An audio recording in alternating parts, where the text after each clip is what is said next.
podemos apresentar em cima dos slides que ela disponibilizará. Tá ótimo, tá ótimo.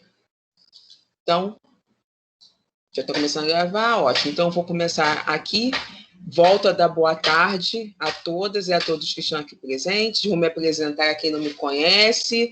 Eu sou Ivanilma Gama, sou bibliotecária do campus Itaguaí. Hoje vou ser a mediadora dessa mesa, que está intitulada Educação, né, o grupo 4, que é do nosso CPEX 2020, do Cefet RJ. Saúdo também a todos os apresentadores que aqui estão presentes, que vieram compartilhar conosco seus pensamentos, suas experiências, né? As duas temáticas são diversificadas e mostram a pluralidade e a questão tão transdisciplinar que é o campo educacional, né? Como eu falei anteriormente, a gente vai estender um pouquinho a apresentação, já que são só duas, então vou dar a liberdade que os apresentadores possam falar 20 minutinhos, a gente deixa passar mais uns 5 minutos, e ao final das duas apresentações a gente abre para a conversa, para o debate, tá?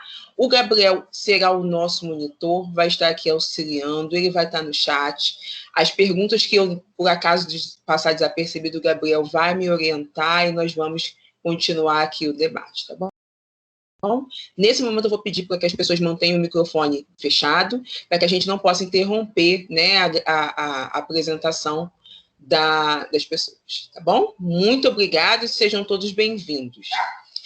Vou começar aqui apresentando o trabalho com o título Os Impactos Sociais no Contexto Pandêmico da Covid-19. As apresentadoras são a professora Adriana Odelli Portugal e Simone Emílio de Jesus. Podem ficar à vontade, a fala é de vocês. Oi, Adriana, vou começar compartilhando aqui. Eu estava fazendo um teste, não sei nem se já entrou o compartilhamento, tá? Perdão. Eu vou, então, compartilhar. A Adriana começa, depois eu sigo. Boa tarde para todos. Agradeço as palavras da Ivanilma. Meu nome é Adriana, sou professora do Cefet RJ Nova Friburgo, e eu venho nessa comunicação apresentar o trabalho intitulado Os Impactos Sociais no Contexto Pandêmico da Covid-19, junto aqui com a minha parceira de trabalho, a professora Simone Emiliano de Jesus. Nós duas somos orientadoras desse grupo de trabalho. O nosso objetivo aqui é fazer um relato do percurso teórico-metodológico do nosso trabalho, da sua concepção político-pedagógica e também dos seus resultados, dos resultados que obtivemos até então. A minha fala, nesse sentido, ela vai apresentar o contexto do nosso trabalho dentro de um projeto mais amplo que se chama Covid-19, Conceito, Impactos e Perspectivas Futuras, como está aí no título do slide. E esse projeto começou a ser construído em abril de 2020 e tinha como fundamentação político-pedagógica dar uma resposta educacional ao contexto da pandemia. Depois eu vou acompanhar aí o segundo slide com calma. Então, esse projeto começou a ser construído a partir de abril. Eu não tenho a setinha para colocar em cima, só a Simone, isso, para vocês acompanharem aí. O projeto foi construído a partir de primeiras reuniões com professores atuantes nos cursos técnicos do ensino médio integrado ao técnico, de informática e de administração, e, claro, tínhamos como contexto nacional e mundial a pandemia pelo novo coronavírus, que gerou impactos na estrutura socioeconômica mundial e que também deflagrou uma crise sanitária e humanitária em larga escala. Então, diante desse contexto, começamos a organizar as nossas primeiras reuniões em abril de 2020. A gente tinha como concepção político-pedagógica a transdisciplinaridade e a interdisciplinaridade para a integração das diferentes áreas de conhecimento. Então, o projeto é um projeto que tem como objetivo a integração dessas diversas áreas e disciplinas de forma transversal e interdisciplinar. Começamos a abrir, depois de várias reuniões para a construção das bases da concepção do projeto, abrimos as inscrições, enfim, para os estudantes a partir de maio de 2020.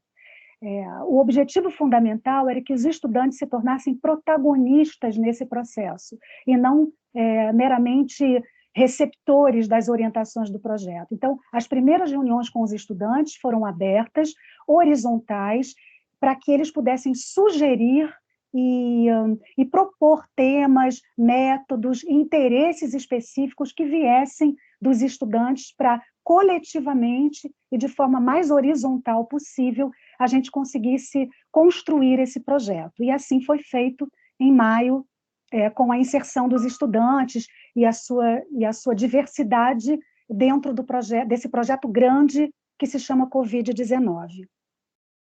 O objetivo fundamental era a produção de conhecimento e de um material para divulgação e para publicação externa, que tivesse informações e reflexões sobre a pandemia da Covid-19. Então, a gente tinha como base, como pressuposto, uma concepção de escola específica, a saber, uma escola para formar cidadãos conscientes e críticos. E a gente tinha como concepção de currículo que os currículos escolares, como instâncias dinâmicas que respondem política e conceitualmente às demandas concretas da vida em sociedade, pudesse se realizar a partir desse projeto.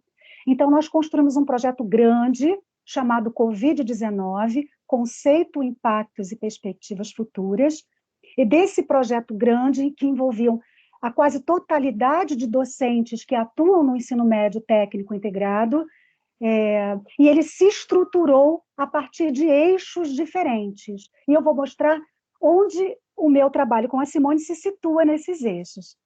Pode passar? Ah, sim, está aí. Essa é a estrutura do nosso projeto. São 5 eixos norteadores, a partir dos quais os professores e os estudantes, e também a SAPED, a equipe da SAPED, após as nossas primeiras reuniões, entrou no projeto também com as suas contribuições e participando dos eixos. Ele se dividiu em 5 eixos norteadores. O primeiro diz respeito às grandes pandemias da história, origem da Covid-19, atual expansão demográfica e resposta dos Estados nacionais. Então, um grupo de professores e estudantes passaram a fazer parte desse eixo. O segundo eixo do projeto como um todo se chama Epistemologia e Metodologia da Ciência, Bioquímica e Processos de Validação Científica dos Produtos de Prevenção e dos Medicamentos em Pesquisa para Tratamento do Novo Coronavírus. O terceiro eixo se chama Saúde e Bem-Estar na Pandemia. E o quarto eixo, que é exatamente o eixo onde este trabalho se situa, que nós estamos apresentando aqui, se chama Impactos Econômicos, Artísticos e Culturais da Pandemia e as Perspectivas Futuras na Sociedade. O quinto eixo se chama Informação e Comunicação em Tempos de Pandemia. Nesse quinto eixo se inclui também a análise a partir das fake news, da veracidade, da confiabilidade de informações que circulam em período de pandemia. Então, o meu trabalho com o da professora Simone, o trabalho que apresentamos aqui, se situa nesse eixo em vermelho, chamado Impactos Econômicos, Artísticos e Culturais na Pandemia. Nesse eixo, nós nos dividimos em 3 propostas diferentes. Eu ainda não vou falar dos recortes temáticos, isso eu vou deixar para o conteúdo da professora Simone. Eu vou terminar minha fala apenas apresentando a estrutura do projeto, a concepção político-pedagógica do projeto e as metodologias que nós utilizamos até então. Então, o meu trabalho com a Simone se situa nesse eixo impactos, certo? E nesse eixo nós nos dividimos em 3 grupos diferentes. O meu grupo, junto com a Simone, com os estudantes do projeto, são 11 estudantes que estão conosco nesse específico trabalho que estamos apresentando aqui. Ele se chama especificamente Impactos Sociais na Pandemia. Então, é um recorte no interior desse eixo. Deixa eu ver se faltou alguma coisa. Bom, acho que o importante é mostrar, primeiro, que o projeto Covid-19 é um projeto muito grande, envolvendo muitos docentes de forma transversal, que nós aqui estamos apresentando apenas uma partezinha desse projeto maior, que é a parte que se chama impactos sociais do interior de um eixo específico, e a partir de agora a professora Simone vai apresentar o conteúdo do trabalho que desenvolvemos, a metodologia e o percurso que fizemos, e também os resultados que obtivemos, mas apenas para este grupo de trabalho chamado Impactos. Eu agradeço aqui, tentei cumprir os meus pequenos minutos introdutórios para que a professora Simona possa se estender com a apresentação dos trabalhos dos estudantes também. Quero aqui agradecer a oportunidade de estar apresentando esse trabalho e esse projeto como um todo, que foi um projeto muito importante, muito potente no interior do Cefet Nova Friburgo, porque esse projeto nasceu com a intenção, isso é que é o mais importante do projeto, ele nasceu com a intenção de darmos coletivamente uma resposta contextual à altura do impacto que estávamos vivendo a partir do anúncio da pandemia e do crescimento da pandemia no Brasil. Então, esse projeto ele foi construído para que institucionalmente, pedagogicamente, politicamente, pudéssemos dar uma resposta ao contexto que estávamos vivendo, e que essa resposta fosse educacional e que tivesse como tripé mais importante a formação conceitual dos estudantes, uma leitura crítica e cidadã de mundo a partir de um contexto específico, e também de produzir um material que respondesse com informações, com embasamento científico, que respondesse ao contexto atual. Bom, é isso, agradeço aqui a todos e passo então a palavra para a professora Simone, minha parceira orientadora desse eixo temático do projeto. Muito obrigada. Passo a palavra, Simone. Obrigada, Adri. Eu sou a professora Simone, eu sou professora de português e de espanhol, e junto com a professora de sociologia, nós tivemos essa experiência de bidocência, né? E nós vamos compartilhar com vocês um pouco desse resultado, como foi esse processo formativo, em que bases nós nos sustentamos também, e os resultados disso, né, que são as produções dos nossos alunos. Vocês conseguem ver o compartilhamento? Eu vejo a sua tela, mas não vejo ainda a apresentação, que então a sua tela está em cima. Vou minimizar aqui, tá bom? Agora vocês veem. Deixa eu ver. Sim, agora sim. Então tá bom. Nós partimos desses 3 recortes temáticos, então pensar gênero, raça e classe. E aí eu vou começar com a parte do gênero, que tem a ver com a minha pesquisa de mestrado também. Então, nós partimos daquele fato de que, com o confinamento, a violência doméstica havia aumentado. Então, trouxemos aqui para vocês só algumas comprovações estatísticas dessa realidade, né? De acordo com o 14º Anuário Brasileiro de Segurança Pública, nós observamos esse aumento no número dos feminicídios e também nos chamados para o 190, só nesse primeiro semestre de 2020. Nós temos aqui também o aumento das denúncias e das ligações para as autoridades por violência doméstica no confinamento, e para vocês observarem, de acordo com a ONU Mulheres, que não é uma realidade apenas nacional, esse é um tema que ele é internacional, e é importante que nós destaquemos o seguinte também: foi dia 25, Dia Internacional para a Eliminação da Violência contra as Mulheres. Então, para vocês verem, né, como que nós precisamos falar desse tema ainda, é um tema que já está em pauta há bastante tempo, mas nós precisamos ainda refletir sobre isso, porque temos uma sociedade em que não há essa igualdade entre os gêneros. Então, nós partimos, o nosso primeiro recorte temático foi esse, tá? Então, estou colocando aqui para vocês entenderem o nosso panorama. Esse projeto, as nossas reuniões, elas se encerraram em 4 de novembro, então nós estamos contando aí um processo de maio até novembro, e aí nesse primeiro eixo temático, nós nos debruçamos sobre os tipos e modalidades de violência contra a mulher, Trouxemos um construto importante da teoria social cognitiva, foi elaborado por um psicólogo canadense, que é o Albert Bandura, sobre desengajamento moral. Comentamos o aumento da violência doméstica durante a pandemia, a partir das reportagens que os próprios alunos pesquisaram, investigações, reportagens e de músicas sobre essa temática, porque eles aprenderam o que eram esses tipos e modalidades. Discutimos um pouco sobre os brinquedos sexistas, eu vou mostrar para vocês.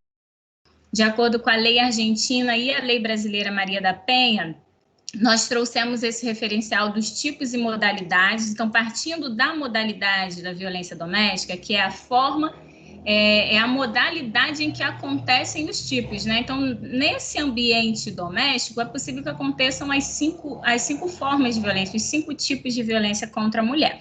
E nós articulamos isso com esse construto do desengajamento moral. Devido ao tempo, eu vou falar apenas do atribuição de culpa à vítima, que é um dos mecanismos mais acionados pelas pessoas que querem ocultar a violência, né? O desengajamento moral é uma forma em que um indivíduo ele pode usar mecanismos para não se sentir culpado quando ele se descola dos padrões morais que são construídos socio-historicamente, e ele quer se livrar dessa culpa. Então, ele pode usar mecanismos. Esse é um exemplo, a atribuição de culpa. A mulher que sai com roupa curta está pedindo para mexerem com ela, né? Então, o que você faz? Você desloca a culpa para a vítima. E onde fica o agressor nessa história? Tá?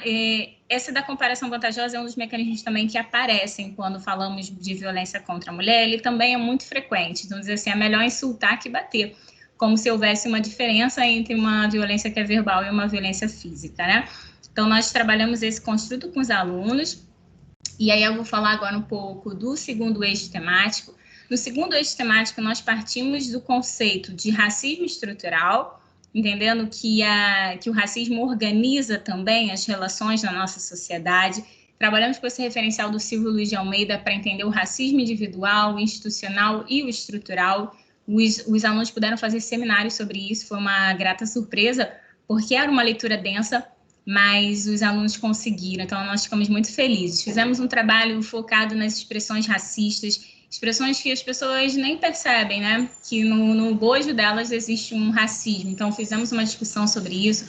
Nós tivemos uma roda de conversa também, problematizamos a questão da mulher negra e falamos de meritocracia. Nesse segundo eixo temático, nós pudemos contar com 2 eventos externos também, né? Então, tivemos o primeiro foi a roda de conversa com a participação da Luana Negralu e da Maiara Felício, e que nós falamos da mulher negra, e tivemos uma live também, foi o nosso seminário online, com a participação da Andressa Oliveira Pinto e do Matheus. Não estou conseguindo ver aqui no slide, acabou não aparecendo o nome todo dele, depois a gente pode passar para vocês, ele é da Islã Maré. Então, foram 2 vozes da periferia que puderam fazer a transição entre o segundo eixo temático e o terceiro, porque nós falamos tanto da questão racial e começamos a discutir a questão da periferia. Foi esse terceiro eixo temático que estou mostrando aqui para vocês. Trouxemos os conceitos de periferia e favela. Também houve, nesse momento, as primeiras produções dos alunos que foram expostas nessa live do dia 16. Tivemos a nossa palestra com o Eduardo, que estou mostrando aqui na foto, né? O Eduardo Alves, que é um intelectual orgânico da periferia.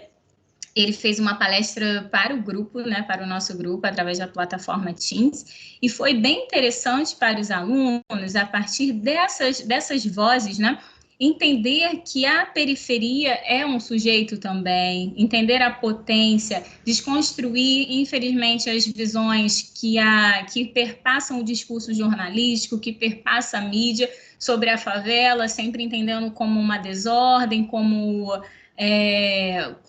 concepções muito negativas. E nós desconstruímos isso através de todas essas vozes que foram importantíssimas para enriquecer o nosso debate. Nesse terceiro eixo temático também, nós discutimos o conceito de classe e a discussão acerca das desigualdades sociais, principalmente nesse contexto pandêmico, em que essas desigualdades se tornam ainda mais agudas, né? Então, essa evidência das desigualdades sociais foi o nosso ponto de partida para discutirmos também o conceito de classe, utilizando esse corte sociológico. E a minha contribuição como professora de letras, eu vou mostrar para vocês através das produções dos nossos alunos. Então, partindo para cá, eu começo com essa primeira produção, que foi da Caiane Queiroz. Ela fez um poema sobre a violência contra a mulher, foi um tema que a tocou profundamente, e através dessa linguagem do poema, uma linguagem tão sensível, ela trata de um tema árido, né? Então, vou tentar ler aqui, se tiver tomando muito tempo, vocês podem dizer também, posso ler só uma parte das produções dos alunos. Então, ela fala na primeira estrofe: a mão ele prometeu nunca mais levantar, mas ao tentar me expressar, mandou-me calar. A repressão já se enraizou em nosso cotidiano, agora já não tem como passar pano. No primeiro momento em que nos encontramos, parecia a realidade de algo que sempre desejamos. Encontrar o príncipe encantado um dia, no entanto, tudo um pesadelo virou com a chegada da pandemia. Não sou capaz de achar. Alguns me perguntam, será que isso é realmente amar? Mas uma decisão resolvi tomar, vou procurar ajuda, vou recomeçar. Ameaças não irei mais aguentar, pois do meu lado a justiça se mostrou estar. Eu não sou insuficiente, eu sou mais do que você imagina, sou inteligente, a vida é bela, não preciso mais viver em uma cela, a liberdade é mágica. Por que não pô-la em prática? Nós discutimos muito essa questão das mulheres que se encontram em situação de violência, quantas vezes isso é uma dependência financeira ou às vezes é uma dependência afetiva também. E foi muito interessante ver como ela materializou isso. Essa produção do Gabriel Heller, e aí vem muito a minha contribuição como a professora da linguagem, e a Adriana Simone, como a professora... Oi, perdão. Desculpa te atrapalhar, mas a gente já está quase 20 minutos. Vou deixar você mais uns 2, 3 minutinhos, pode ser? Pode ser, tudo bem. Tá. Vou encurtar aqui. Tá? Então, aqui a gente teve essa produção do Gabriel Heller, em que ele discutia a questão dos brinquedos sexistas. Então, a menina vai pesquisar no Google jogos de meninas e só encontra a questão do que é do lar, né? E aí ele discute isso, como isso não tem sentido. Fizemos um trabalho de letramento crítico com eles também, entender de onde parte a fala, quais são os sentidos construídos ao longo da enunciação, isso se materializou aqui. Nós tivemos essa produção do Antônio, que era sobre o racismo, então ele fala, meu cabelo não é ruim, ruim é o seu racismo.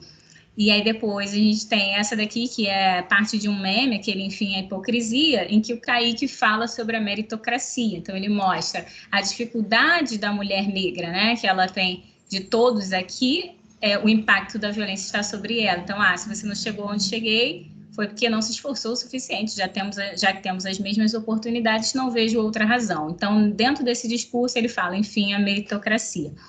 E aí nós tivemos essa colagem do Diogo, ele faz inclusive a descrição dessa obra, em que ele tenta mostrar como o racismo ele atravessa o tempo, né? É um tema atemporal. Ele faz esses recortes, trabalhando com Machado de Assis, com Dandara e também a Oprah Winfrey, para mostrar essas diversas formas também e vertentes de busca por equidade, representatividade, ascensão e principalmente o respeito.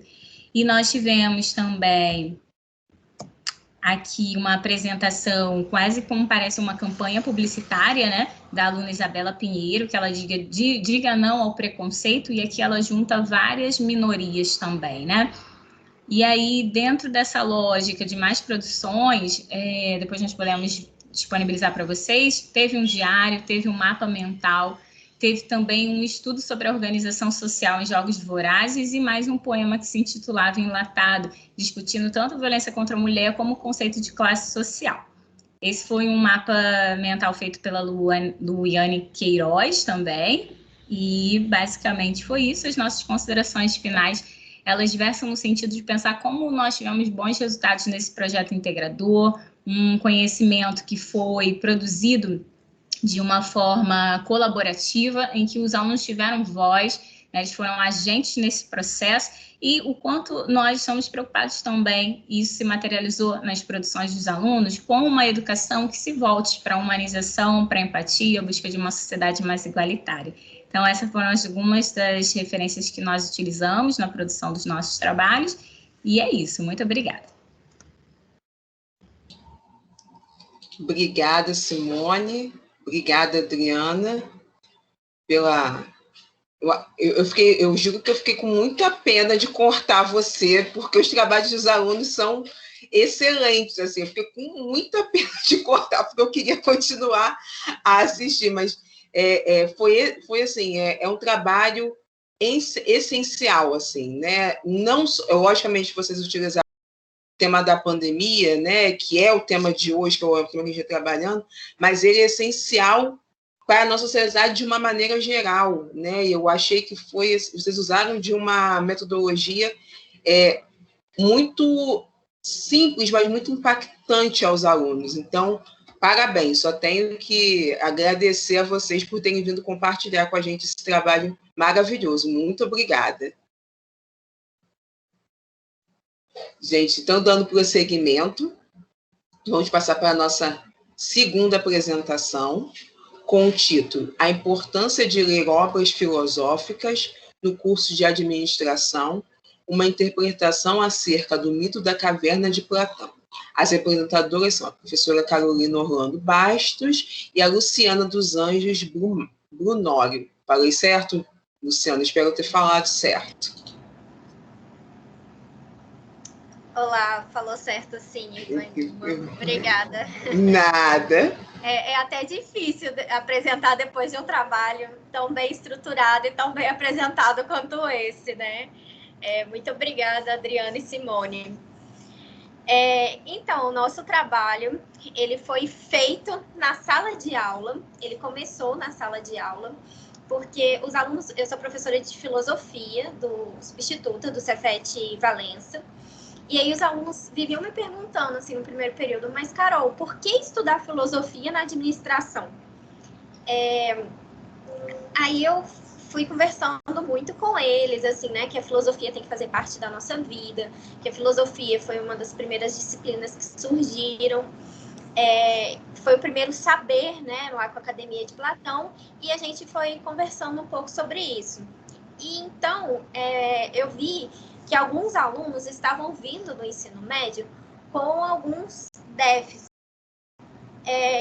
E eu virei para eles e falei, olha, então vamos começar lendo uma obra clássica, que é a obra de Platão. No início, principalmente o livro 7º, né, do Mito da Caverna, ele levava comentadores, levava o texto, e até que chegou um momento que eles me pediram para ler com eles na sala de aula.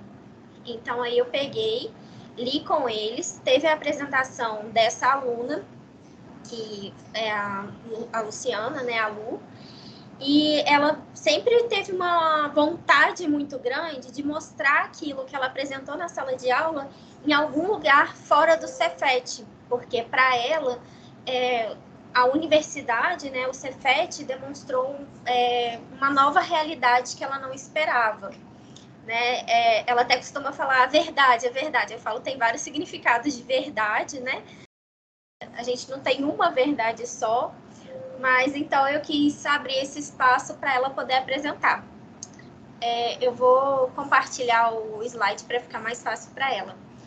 Você está conseguindo ligar o microfone, Lu?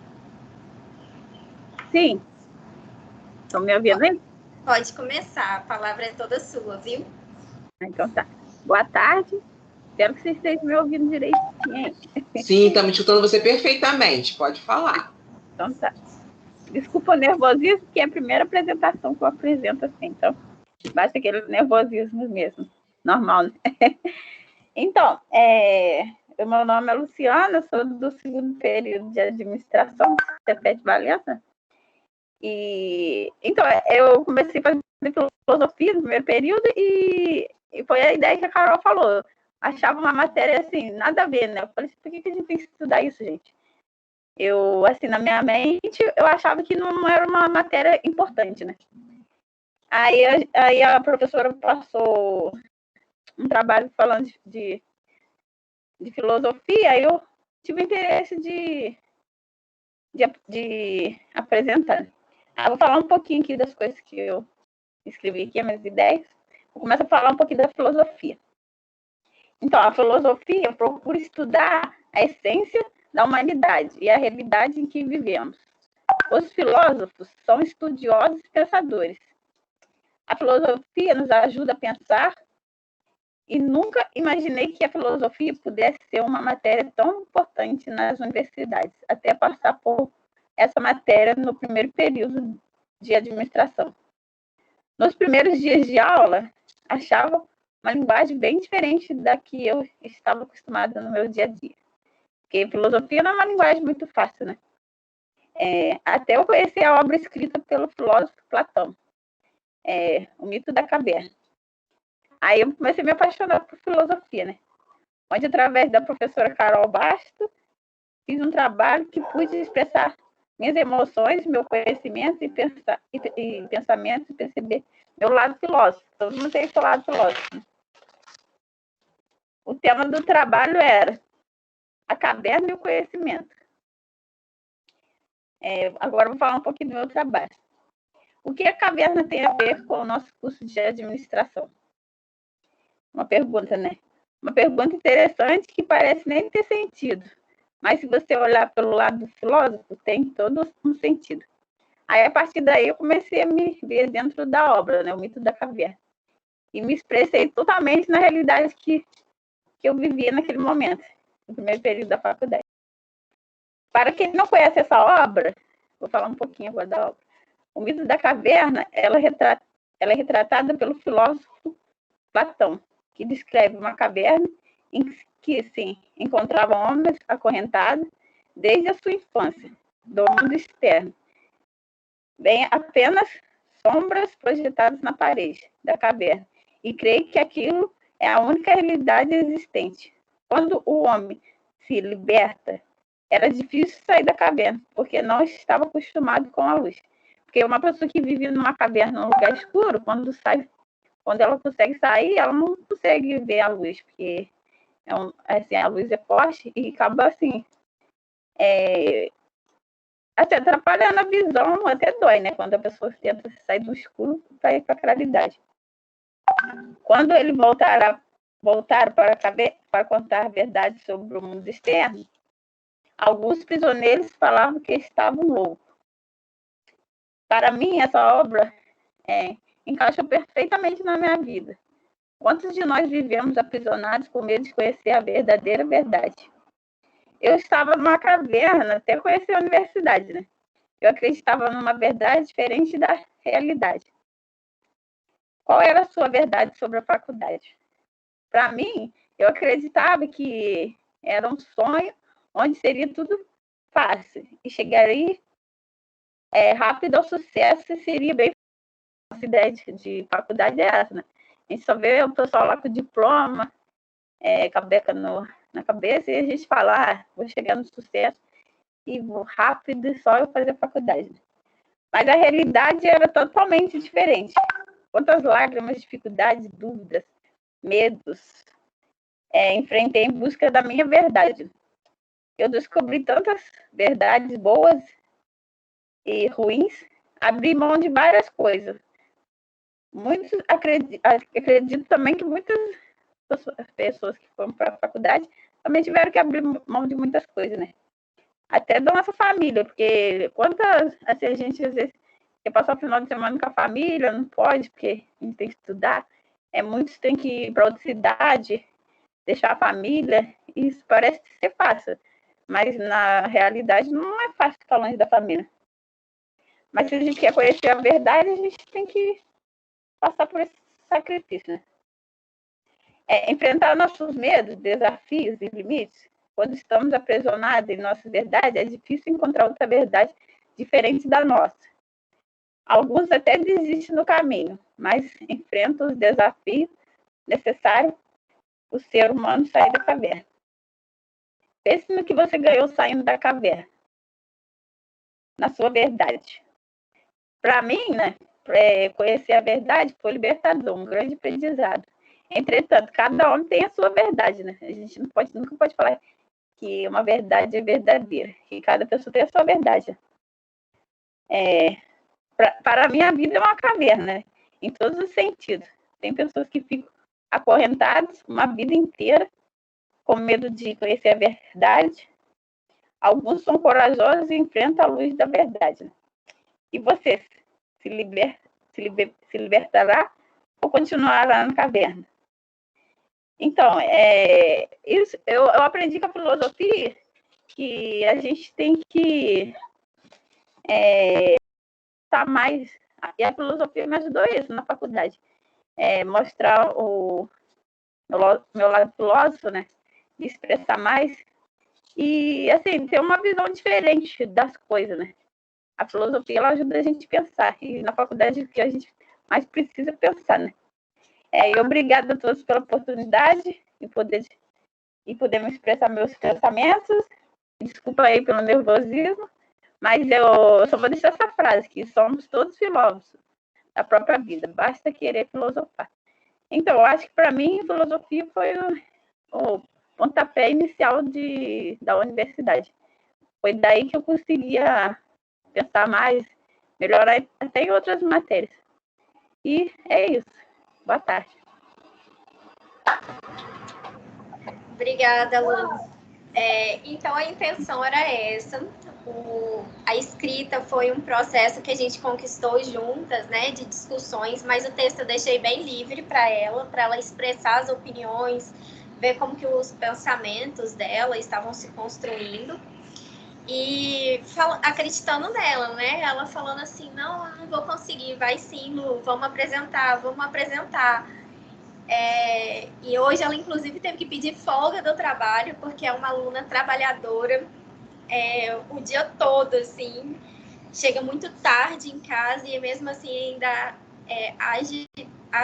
acha força para poder cuidar de filho, cuidar da casa, né? Uma mulher, super mulher, e ainda estudar. Então é isso, gente. Muito obrigada a todos e todas que escutaram.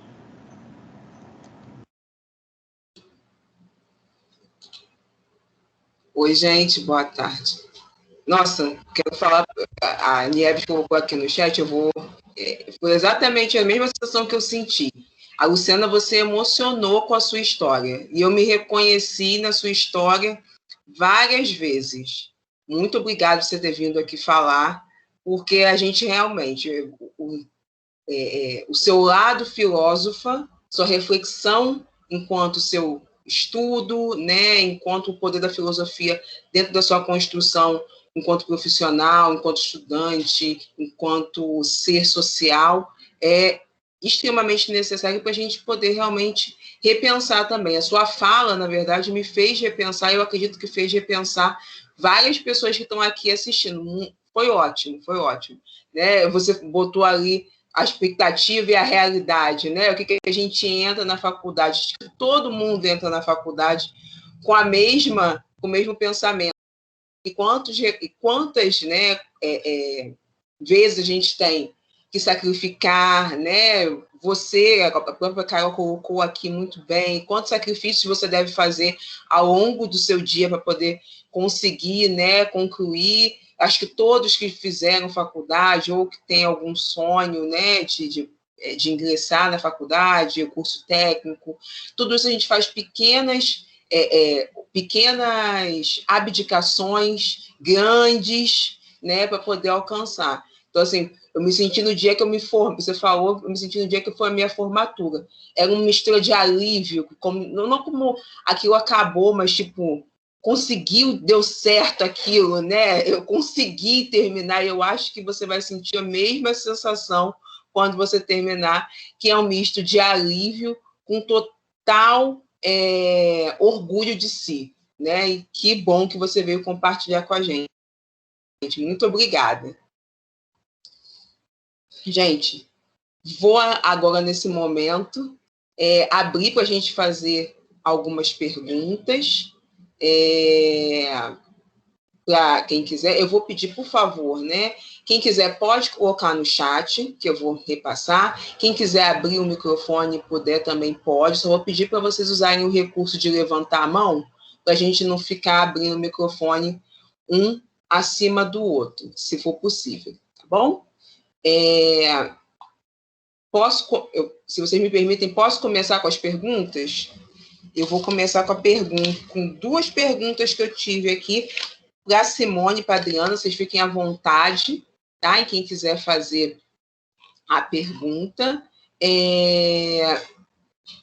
quem quiser responder, desculpa. A primeira é, os encontros que vocês fizeram, eles são abertos à comunidade como um todo? Pais responsáveis poderiam participar? Ou somente os alunos?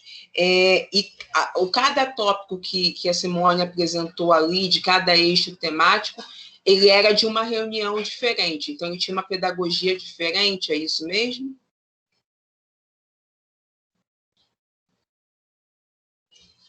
Simone, você quer falar? Tanto faz para mim. Simone, eu não sei se caiu. Para mim, tanto faz também. Eu não sei se tem, eu não sei, Ivanilma, se a gente já responde ou se espera outras perguntas para responder tudo junto. Deixa eu ver. Deixa eu acompanhar aqui o chat para ver se tem outras perguntas. Eu acho que não, acho que a minha é a primeira. Vamos fazer assim, eu vou passando cada pergunta e vamos respondendo, para não ficar muito embolado, pode ser? Porque já tem duas pessoas com a mão levantada e eu vou abrir depois para elas falarem. Então tá, os encontros.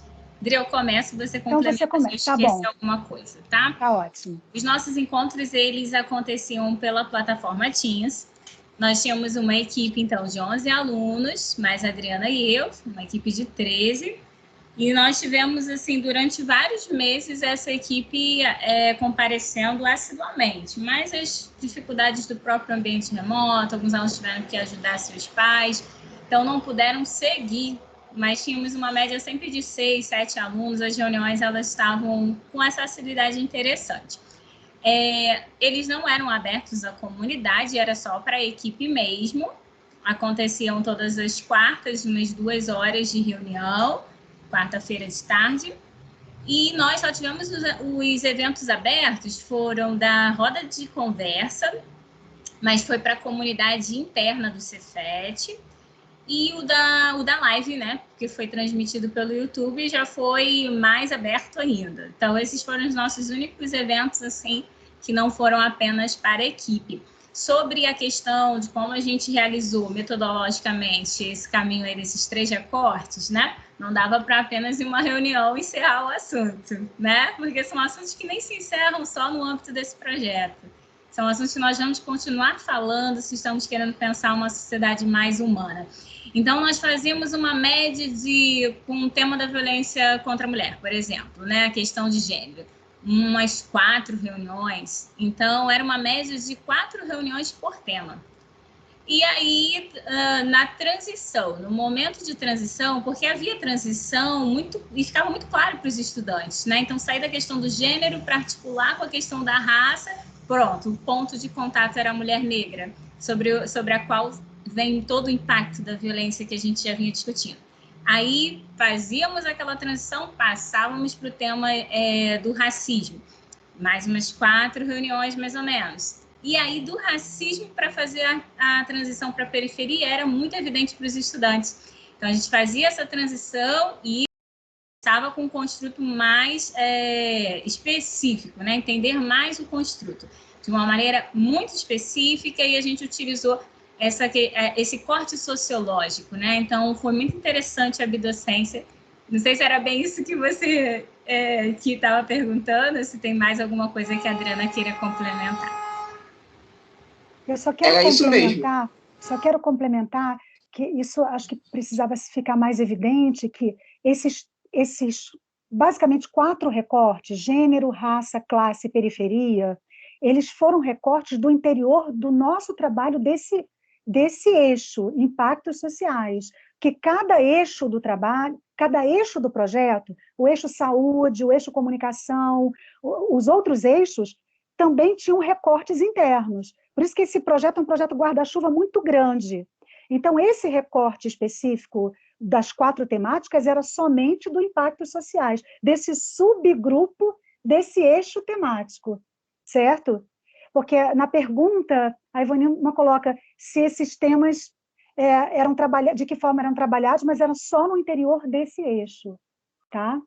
Eu queria fazer só uma perguntinha bem burocrática. A gente precisa assinar uma lista de presença aqui também, porque nos outros eventos o monitor passa uma lista para a gente assinar durante o chat, não é isso? Isso, então tá isso. bom. O Gabriel vai colocar daqui a pouquinho já a lista para a gente poder assinar. A lista de presença, eu vou passar, no caso, 2h30. A partir de 2h30 eu vou passar a lista de presença. Aí as senhoras, se quiserem, podem assinar, porque no caso a prioridade é para quem está como ouvinte na atividade. Obrigada, Gabriel. As senhoras também já vão receber os certificados pela própria apresentação. Obrigada, Gabriel. E depois, no final, eu levanto minha mãozinha, porque eu também tenho uma pergunta para fazer para a Luciana e para a professora, esqueci a Carolina, né? Aí depois eu faço, tá bom? Tá ótimo. Obrigada, Adriana, obrigada, Simone. Era exatamente isso que eu estava perguntando mesmo. Obrigada. Vou passar a palavra para a professora Carolina, que levantou a mão da pergunta. Fica à vontade. Adriana e Simone, na verdade é uma pergunta e um convite, porque eu desenvolvo também um projeto de extensão com o técnico, onde a gente estuda uma educação mais humana, a gente vem estudando Paulo Freire, e eu tenho me baseado na questão do tema gerador, deles verem o tema, né, que eles estão procurando para poder falar sobre eles.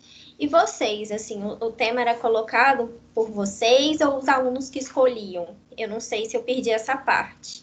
Então, é um convite para vocês também integrarem o nosso projeto, né? A gente pretende fazer um seminário ainda, talvez em dezembro, janeiro.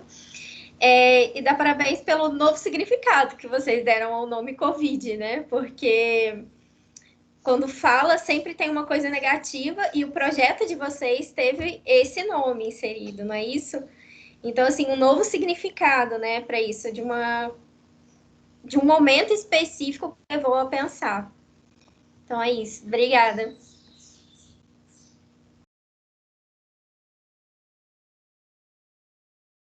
Oi, Dri, vai você ou vou eu? Eu falo então em 30 segundinhos, depois você complementa. Só chamando a atenção, acho a pergunta importante. Bom, grata pelo convite, né? Converso com a Simone depois para a gente poder... A gente pode trocar contatos aqui. Agora a gente está um pouco mais à vontade, porque só tem nossos 2 trabalhos aqui nessa comunicação, né? Então a gente está à vontade aqui dentro do Cefet, e aí a gente pode trocar nossos contatos para a gente construir isso, sim. Gratidão pelo seu convite. E só um detalhe sobre a pergunta da Carolina, quanto ao tema, né? O tema desse projeto grandão, que a gente chama de projeto guarda-chuva, integrado, transdisciplinar, chama Covid-19, conceito, impactos e perspectivas futuras. Então, é isso mesmo, é a gente se apropriar do contexto de pandemia, que é um contexto de crise política e sanitária tão profunda, ampla, né, e mundial, para que a gente, a partir disso, pensasse o significado da pandemia em todos esses eixos diferentes e desse uma resposta educacional para esse contexto. Então, essa resposta é a novidade, e ela vem com a formação dos estudantes. Isso é muito importante. O projeto ele não tinha um caráter, como vocês viram na nossa apresentação, não tinha um caráter tecnicista, de pensar somente a Covid-19. A ideia era pensar, a partir do tema, a partir do contexto da pandemia, um projeto que respondesse a esse contexto, de forma a formar conceitualmente os estudantes, a dialogar com organizações da sociedade civil que têm os lugares de fala, os lugares sócio-históricos de fala, exatamente dos sujeitos que sofrem os maiores impactos das desigualdades sociais e, portanto, da Covid-19, da pandemia, e um terceiro, a produção de materiais. E nessa produção de materiais, cartilhas, vídeos, artigos científicos, a produção que nós fazemos juntos com os estudantes para divulgação à comunidade interna e externa. Então, eu acho que a novidade é essa no sentido educacional, político-pedagógico, né? É não se ater somente à Covid-19, mas se apropriar do tema para estar fazendo um projeto que responda às demandas sociais como instituição de educação, mas, ao mesmo tempo, que extrapole a dimensão propriamente da Covid-19, porque teve um trabalho de formação, um trabalho de produção do conhecimento. Claro, com todas as dificuldades, né, gente? Porque também tem... Aí é uma outra apresentação, né? Nós estamos num momento difícil, um momento de respostas também que a gente precisou repensar. Acho até que passei do meu minutinho, desculpa, Simone, mas passo a palavra para a minha parceira aí. Eu não tenho muito a complementar, não, Dri, porque você me representou perfeitamente, tá? Mas respondendo uma pergunta específica da Carolina, tá? E desde já, muito obrigada pelo convite, que nós possamos aí alinhar mais essas parcerias, porque no final o que nós queremos é um projeto de sociedade mais humana. E aí, esses temas, eles foram pensados antes. Já tem a participação aqui nessa sala de alguns alunos que estiveram conosco, aquele mapa mental do final é da nossa aluna Luiane. Então, assim, nós trouxemos esses temas a priori. Então, eles foram pensados por nós da organização, mas a ideia é sempre que o aluno tenha voz nesse processo. Então, eles compraram a nossa ideia. Se nós queremos pensar uma sociedade mais humana, a gente precisa refletir sobre esses grupos minoritários. E daí, observando a pandemia e que ela torna muito evidente esses temas, são feridas da sociedade, mas que ficam evidentes com a pandemia, então nós pensamos esse corte, né? Pensando numa sociedade que tem muitos discursos machistas, racistas e classistas. Então, a partir dessa realidade que fica evidente na pandemia, nós pensamos a estruturação do nosso grupo de estudo, que é o de impactos sociais. E apresentamos essa ideia para os alunos e eles aceitaram, né? Mas sempre com essa liberdade, o espaço era muito democrático de discussão, para que eles também se colocassem, né, para eles sugerirem atividades. Então, foi dessa maneira que a gente configurou, tá? E aproveito aqui o espaço da minha fala também para deixar os meus parabéns para o trabalho que vocês apresentaram aqui, a Carolina e a Luciana. Um depoimento muito bonito. Eu sou uma professora de espanhol com pezinho na sociologia, então eu aprendi muito com a Adriana nesse tempo. Eu tenho certeza que vou aprender muito mais com ela. Queremos, assim, mais parcerias de trabalho. E, assim, durante a pandemia, eu comecei a despertar um interesse maior pela filosofia também. Então, fiquei muito feliz de ouvir o depoimento da Luciana e pensar como um texto tão relevante como o do Platão, vocês conseguiram articular com coisas da vida, pensar a faculdade, esse momento que é tão importante para você, Luciana, e eu desejo que você tenha uma trajetória de muito sucesso, tá? Parabéns, Carolina, pelo trabalho, pela orientação. É isso, gente. Obrigada. Obrigada às duas pela pergunta e pela resposta. Vou aproveitar esse contexto que vocês falaram, né, de convites, eu também vou convidar. A gente, na biblioteca, durante essa pandemia, nós fizemos uma série de lives, que a gente intitulou Informação para Todos. E a gente fez vários debates. Depois eu vou trocar contato com vocês para a gente continuar, a gente vai dar continuidade a esse projeto no ano que vem, convidar vocês a participarem das nossas lives e contar essa experiência, que eu acho que outros campos precisam também conhecer e outras pessoas também precisam saber dessa experiência. Muito obrigada. Deixa eu ver quem mais levantou a mão aqui. Nieves levantou a mão, você quer falar?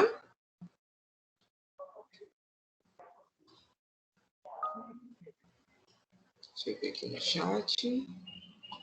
Ivanilma, depois você me coloca nessa lista de inscrita para falar, porque eu não sei apertar essa mãozinha. Então pode ficar à vontade. Enquanto a Nieves decide se ela vai falar ou não, passo a palavra a você. Pode falar. Na verdade, é uma pergunta para a Luciana e para a Carolina. Não é bem uma pergunta, é uma reflexão que eu gostaria que elas comentassem. Assim, parabéns, Luciana, parabéns, Carolina. Fiquei também tocada com o depoimento da Luciana, acho maravilhoso. E eu estava pensando exatamente nessa proposta da Carolina, né? Da filosofia, e não só da filosofia, mas das disciplinas escolares. A filosofia tem uma especificidade, claro, né? Ela já tem, né? Me parece, assim, não sou filósofa, mas me parece que na sua natureza é esse objetivo, mas de uma formação emancipatória, que é o contrário da educação tradicional, né? Quando a Luciana foi comentando o seu próprio processo, a gente ficava vendo evidentemente o que é uma formação emancipatória, né? Quer dizer, esse é o propósito da arte, inclusive, a arte é emancipatória, né? Ela não é adaptativa, completamente na contramão do ensino tradicional, né? A Carolina traz aqui a experiência de uma possibilidade emancipatória a partir da filosofia, quer dizer, com o texto clássico, né? Com a apropriação de um texto de Platão, você conseguir um depoimento da Luciana, né? Que percorre um processo da sua própria emancipação. Eu acho que quando eu ouço isso, eu fico feliz, né? de ver a realização de que a educação pode ser emancipatória nas suas escalas possíveis, né? E na escala possível que a gente possa realizar, isso para mim que é fundamental. É o contrário de todos os paradigmas da educação tradicional, né? da medição, da hierarquização, do autoritarismo, e de tudo aquilo que a gente procura fazer num caminho contrário. Então, assim, foi ótimo ouvi-las, e é isso que eu queria perguntar, assim, como é que você vê, Carolina e Luciana, né? Assim, esse processo, esse objetivo mesmo da filosofia no nosso cotidiano, mas sem perder o vínculo com, por exemplo, um texto do Platão, né? Então, eu queria que você falasse sobre isso, e eu gostei muito de ouvir isso. Obrigada. Obrigada pela pergunta, Luciana. Eu vou deixar a Luciana responder primeiro, né, para ela formar o pensamento dela, e depois eu dou a minha opinião.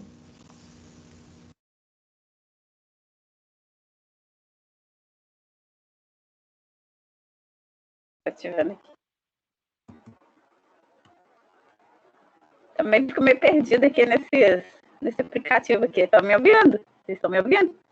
Sim, estamos ouvindo você perfeitamente. Pode falar, Luciana. Então tá.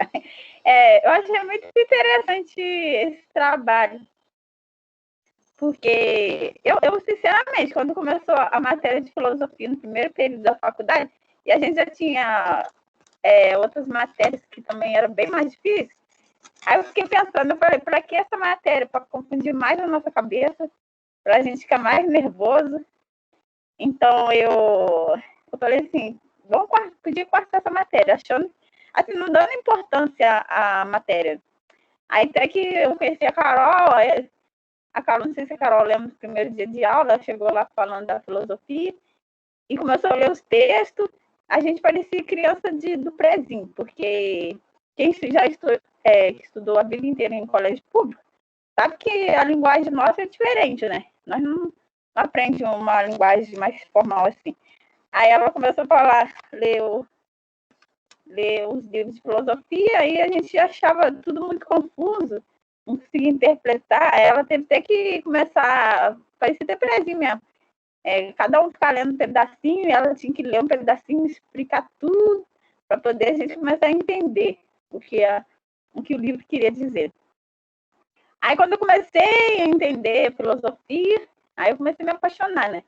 Aí eu percebi, eu estava passando, o primeiro período da faculdade é o período mais difícil. Para mim, eu achei que foi o mais difícil, que é o período que você entra no mundo que você não conhece, né? A gente conta com, assim, na escola é diferente. Na escola a gente, assim, às vezes chama o professor toda hora na mesa, o professor vai e te ajuda. Na faculdade é diferente, eles te dão os livros e você tem que estudar para poder passar de período, né? Então, a faculdade não é igual à escola, é bem diferente. Então, para mim, como eu trabalhava em 2 empregos na época, eu ia à noite para a faculdade. E eu trabalhava sábado e domingo, só tinha uma folga na semana. Eu não tinha tempo para ficar estudando, eu estava muito nervosa, estava estressada com tudo.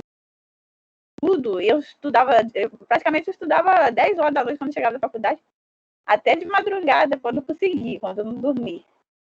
Aí essa matéria de filosofia começou a abrir a minha mente, começou a me distrair para outros pensamentos, começou a me acalmar mais, até eu conhecer o mito da caverna, e eu me senti realmente dentro de uma caverna. Parecia que eu saí da caverna e fui para a faculdade, que é onde eu encontrei com a luz primeira vez, né?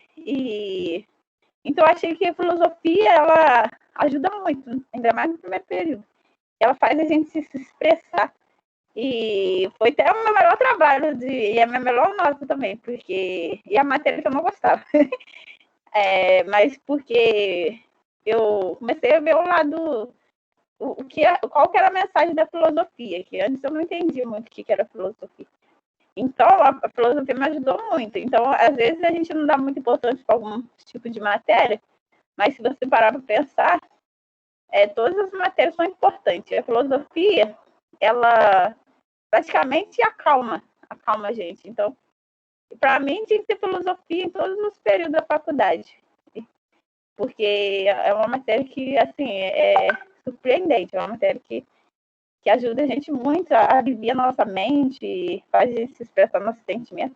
Isso, para mim, foi essencial.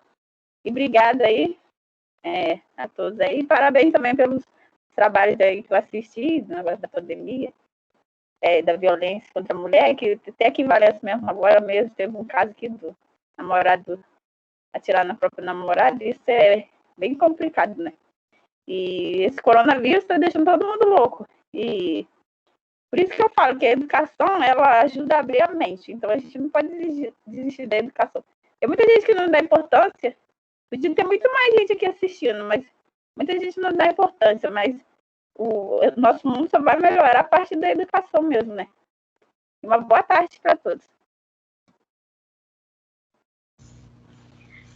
Adriana, vou tentar ser breve na resposta. Obrigada, Lu, pela fala.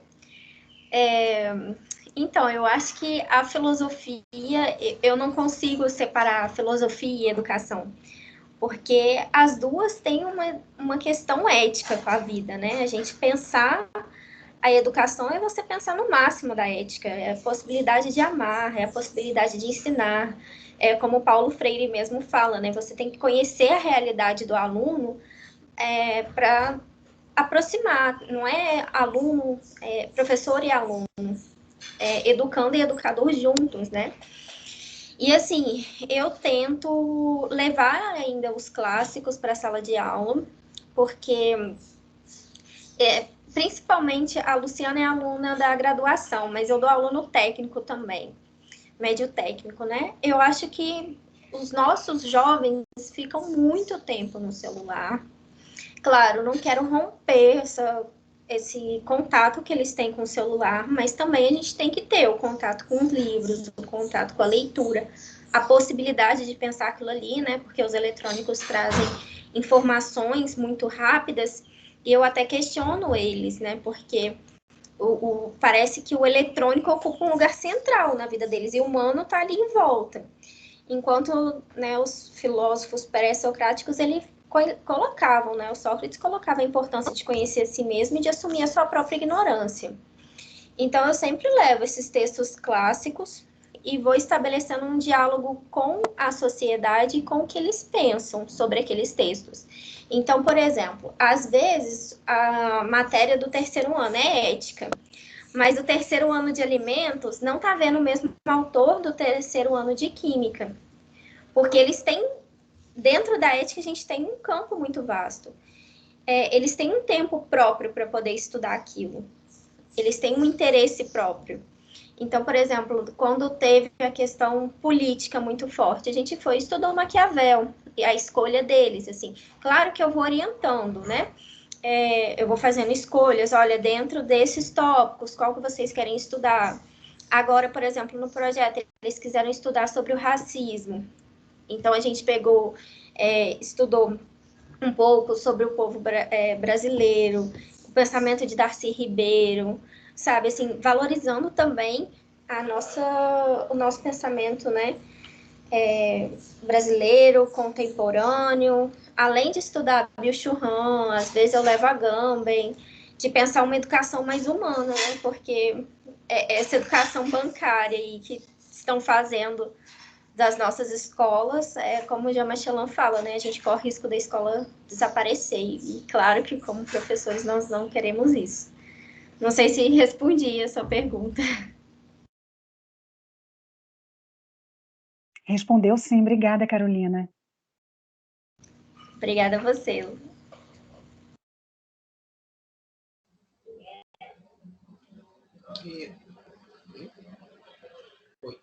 Estão me ouvindo? Sim. Então tá ótimo.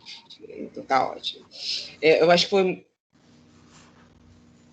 aproveitando um gancho, né, no que a Adriana colocou, né, eu participei essa é a segunda mediação que eu faço, a gente fez fiz a mediação dos direitos humanos e justiça, e eu acho que é um debate muito salutar que a gente está trazendo nessa CPEX, né, de pensar exatamente isso que a Adriana falou, da educação emancipadora, né, sair da nossa educação tradicional, né, que a gente é muito acostumado com ela, né, a gente não consegue, talvez, imaginar uma educação fora da caixinha da educação tradicional, mas eu acho que a reflexão de vocês trouxe exatamente isso. A gente tem que pensar modos emancipatórios, né, do indivíduo, né, novos modos de educação que incluam quem está estudando, né, que incluam, que dê a oportunidade, né, escolher o livro, escolher a temática, lógico que com uma orientação, né, mas poder trabalhar, poder entender, estimular, né, toda essa questão. Acho que é muito importante essas questões que vocês colocaram. Agora, Carolina, uma pergunta para você. A Luciana apresentou muito bem, mas você sente essa mesma, muito parecido com o da Luciana, nos outros alunos, né, nas outras pessoas que participaram do projeto? Como é que foi? Você pode falar um pouquinho para a gente? Sim, obrigada, Ivanilma, pela pergunta. Então, a gente vê, assim, que até você ter uma educação libertadora, uma educação emancipatória, é muito difícil, porque eles não estão acostumados com esse tipo, né? Por exemplo, de educação. Por exemplo, assim, quando eu chego na sala de aula, eu gosto que a gente senta em círculo. E as primeiras vezes eles reclamavam muito, assim, mas a gente tem que trocar carteira. Mas eu falava, gente, tem um contato, olho no olho, né? Isso que a gente faz aqui. Portanto, toda vez que eu vou falar, eu abro minha câmera para a gente ter algum tipo de contato. Eu vejo isso em alguns alunos, sim, que eles entendem o propósito do que é o meu objetivo da filosofia, o meu objetivo da educação. Isso não significa que eu não estou preparando o aluno para o Enem. Pelo contrário, ele será preparado sim para o Enem, mas sem aquela exigência de que a preparação tem que ser um cursinho ou tem que ser uma educação bancária. Portanto, agora, o terceiro ano estava super nervoso com a pandemia. Eu falei, gente, isso é uma construção, o Enem é uma construção do que vocês fizeram ao longo desses anos, né? Claro que interfere muito a pandemia, o contexto que a gente vive, mas isso é uma construção. E aí eu percebo, assim, que os alunos que têm o contato com essa educação libertadora, emancipadora, igual a Adriana falou, eles não querem voltar para a tradicional. Né? Porque agora mesmo, assim, na pandemia, eu estive gravando alguns vídeos para eles verem dar conta de todo o conteúdo, né? E aí eles falaram, não, Carol, não dá para montar fórum, não dá para você gravar o vídeo, mas não ser tão conteudista assim? Ou então, assim como teve uma aula na graduação da turma de ética, que eu peguei, estava ainda no ensino normal, né? Porque normal mesmo, eu acho que nunca foi com esses ataques do governo à educação. Que novo normal é esse? Nenhum anterior era normal, né? E aí eles falaram assim, Carol, a gente começou a ver ética e tudo, e eram pessoas que já vinham, assim, de um trabalho o dia todo. Aí eu falei, são pessoas mais maduras e tal, vamos levar de outra maneira. Eles falaram, Carol, não dá para levar igual você levou na disciplina do semestre passado, não. Então, assim, tanto no médio quanto na educação, quanto no técnico, a gente vê esse poder, né? Porque é o que eu falo, assim, com eles. Eu acredito na educação, porque no dia que eu não acreditar na educação, que eu vou fazer outra coisa na minha vida. Então, é isso, assim. Eu acho que você vê, assim, por exemplo, igual eu apresentei até na CPEX, o projeto com o técnico. Eu tenho aluno que quer fazer medicina, eu tenho aluno que quer fazer matemática, mas não larga a filosofia. inclusive, muitos deles, às vezes, se formam e vêm integrar projetos, como foi o caso do Matheus, porque não quer parar com o conhecimento da filosofia e da sociologia, né? História também tem algumas coisas que eu me arrisco. Então, é isso. Obrigada, Carol. Mas é muito importante você ter colocado, né, essa outra... um outro lado, né, também dos alunos, que a gente mostra também o bom resultado que tem, né? Às vezes você fala assim, não, mas eu vou tentar, o tradicional já está dando certo, põe certo bastante aspas, né? Até agora, né? Essa nova metodologia é muito moderna, né? E não, é um modo de fazer educação muito salutar, né? Para a construção não somente, né, como a Luciana falou muito bem, né, a educação é o que muda, né, a gente tem que muda as pessoas, né, e as pessoas é que vão mudar todo o nosso contexto social, né, as pessoas têm, com autonomia, com reconhecimento, com visão crítica, né, sobre a sua realidade, sobre o contexto onde estão inseridos, podem fazer a modificação que a gente precisa, né? Eu acho excelente. Os dois trabalhos são muito complementares, são temáticas diferentes, mas extremamente complementares, né, em relação a isso. Carol, você quer falar? Pode falar, sua mão está levantada. E até respondendo um pouco isso, né? Foi até engraçado, porque no dia que a Luciana apresentou, a aula ia terminar 10 para as 10.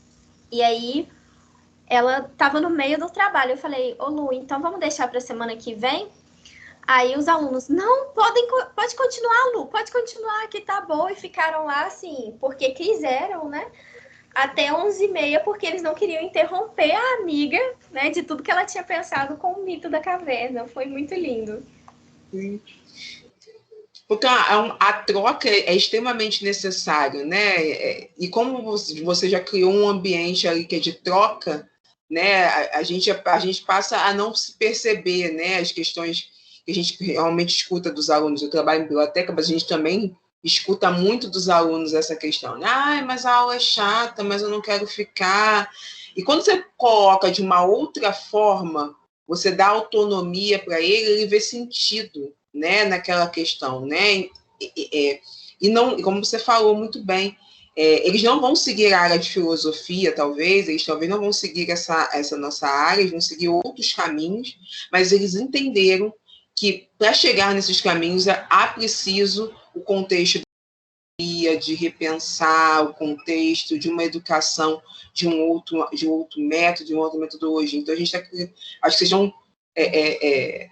eu estou realmente muito emocionada de estar nessa mesa, me acho muito agraciada de estar podendo aqui escutar vocês falando desses projetos de vocês, porque a gente vê realmente uma nova forma, uma forma de se fazer educação de modo muito mais autônomo, muito mais emancipador para toda a sociedade, né? E acho que é isso que a gente realmente precisa. Só dar uma palavra, mas isso também é uma construção da professora que é efetiva do cargo, né? Uhum. É uma pessoa também que sempre lutou pela educação humana, então, assim, não quero que pareça também que foi eu que levei isso a eles, não, é um processo contínuo, né, do que ela estava fazendo. A gente conversou quando eu passei para substituto, que eu não tinha diálogo com ela me falou e eu falei o jeito que trabalhava e assim, né, o que pode uma educação filosófica, né? Sim, um trabalho contínuo, né? Vocês deram continuidade, né, juntas, mesmo não tendo participado ao mesmo tempo, mas deram continuidade a esse projeto. Parabéns. Vou colocar aqui algumas observações que a Nieves está com um probleminha aqui no áudio dela. Eu vou aqui registrar o que ela colocou. Pessoal, estou com problemas na plataforma, quero deixar registrado que as duas apresentações mostram quanto o conhecimento é um instrumento eficaz na mudança da sociedade, como os alunos, por meio meio das leituras do conhecimento dos autores, tem a chance de repensar a realidade para intervir nela. Parabéns, estou renovada. Acho que ela traduziu aí tudo que eu pensei também, exatamente em relação a isso. É uma questão de a gente se sentir incluído, né? Quando a gente vê o trabalho de vocês, a gente se sente abraçado, incluído nesse momento de um outro modo de fazer educação e um outro modo de construir essa sociedade, né? Eu acho que é exatamente isso que a gente pensa, são novos modos de construir essa sociedade que a gente tem, né? A gente tem um longo percurso e eu acho que a gente está colocando pequenas pedrinhas, tijolos, areia na construção realmente dessa nova sociedade. Deixa eu ver se tem mais perguntas. Não vou deixar só o recadinho, vou pedir para o Gabriel fazer o favor aqui de colocar novamente o formulário aqui no chat, para caso a gente foi conversando aqui no chat, foi colocando algumas coisas, pode ser que as pessoas tenham se perdido aqui. Vou pedir para o Gabriel colocar. Obrigada, Gabriel, por ter colocado aqui o link de novo, tá? Pedir para os participantes, né, quem está assistindo, poder preencher, por favor, a lista de presença, para que a gente possa depois emitir o certificado, tá bom? Gente, a gente está falta poucos minutinhos para a nossa sala fechar, então eu vou fazer o encerramento, agradecer imensamente a Adriana, a Simone, a Carolina e a Luciana por estarem aqui conosco, por poderem compartilhar os seus pensamentos, seus conhecimentos, os projetos que vem desenvolvendo, né? E vou me repetir aqui, porque eu acho que as pessoas que estão aqui se sentiram abraçadas, se sentiram acolhidas com o projeto de vocês. Muito obrigada a todos que participaram. Tem encerramento, a professora Tainá pediu para deixar um recadinho antes, no começo dessa sala. Tem o encerramento da CEPEX às 18 horas, o link está no site oficial do Cefet, tá bom? Muito obrigada a todos, eu encerro aqui essa mesa. Obrigada a todos e todas, um abraço. Muito obrigada, parabéns a todos pelo empreendimento nosso nesse processo da educação em tempos tão difíceis.